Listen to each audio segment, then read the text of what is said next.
Hey everybody, this is Vince Miller. Thank you so much for joining me for this devotional. Today we're in Galatians chapter 5. I'm going to read verses 16 down through 18. It states, "But I say, walk by the Spirit, and you will not gratify the desires of the flesh.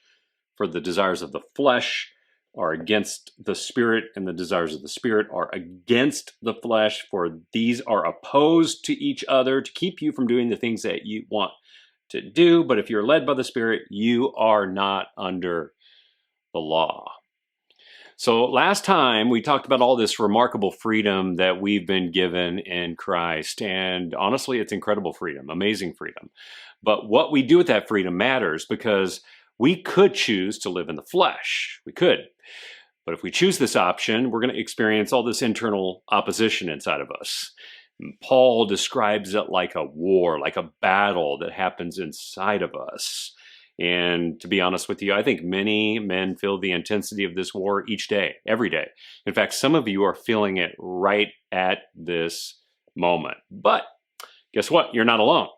Because Paul in Romans 7 talks in length about his own battle, his own war that happened within him. He stated that he actually wanted to do good, but the good that he wanted to do, he didn't do.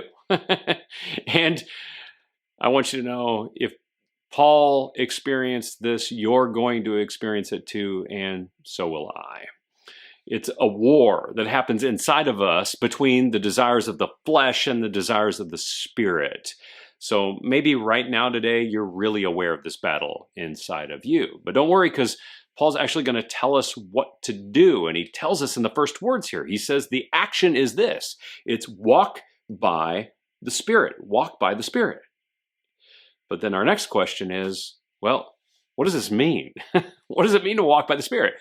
Well, the word walk here is merely a metaphor for steady, progressive action. Steady, progressive action. And as Paul states, we have to learn to do this steady, progressive action.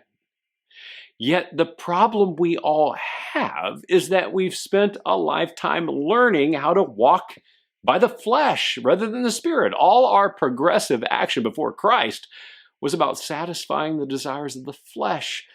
Therefore, this makes learning how to walk in a new way awkward for us. We've never taken steps like this before, but don't worry, because Paul is also going to show us how to do it right here. Right here in 5 steps, we are going to learn, for maybe the very first time, how to walk in the Spirit. Here's step 1. You got to identify the battle within. You need to identify the battle within. Now, we all have a battle that we are fighting right now. And it's not a battle being waged outside of us, but within us, as Paul says. You need to identify that battle and declare why you think God gave you this battle. That's step 1. Step number 2, name the instigating desires. Name the instigating desires. So next, just take an inventory or a moment to name the desire that's provoking the war within you.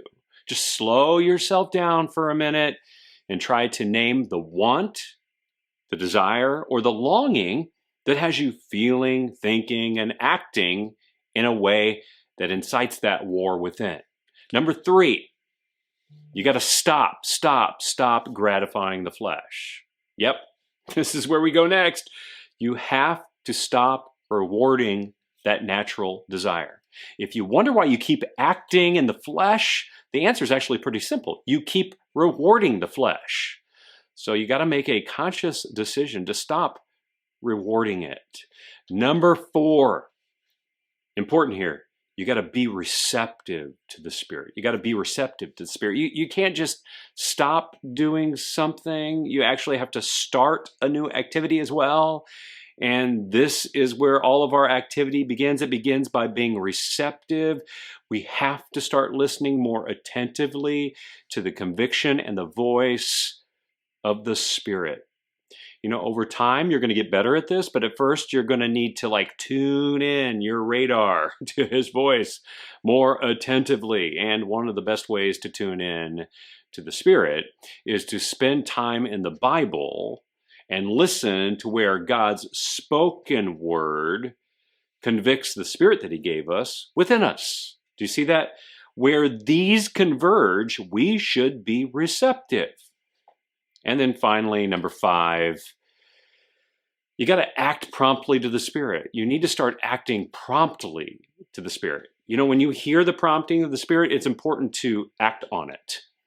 This is how we give that desire a new reward, a spiritual reward, is by acting upon it promptly. And at first, I'm recommending that you do this promptly because you know what will happen to you sometimes? You'll be convicted by the Spirit, but not act on the conviction. And if too much time passes, you might never act. You'll just experience conviction without action. And then you're not walking in the Spirit. So this is how we do it. This is how we get used to walking in this way. And it's all a little awkward at first, I know, but over time, you'll become more proficient in hearing the Spirit's prompting. And eventually, guess what will happen? Those old desires will fade away and new desires will replace them. And they'll be rewarded by the right thing in the right way. So give it a try today. Go for a walk with the Spirit. I love you guys. I hope this has blessed you. If it has, bless someone else by sharing it with them. And with that, I'll see you right back here again tomorrow.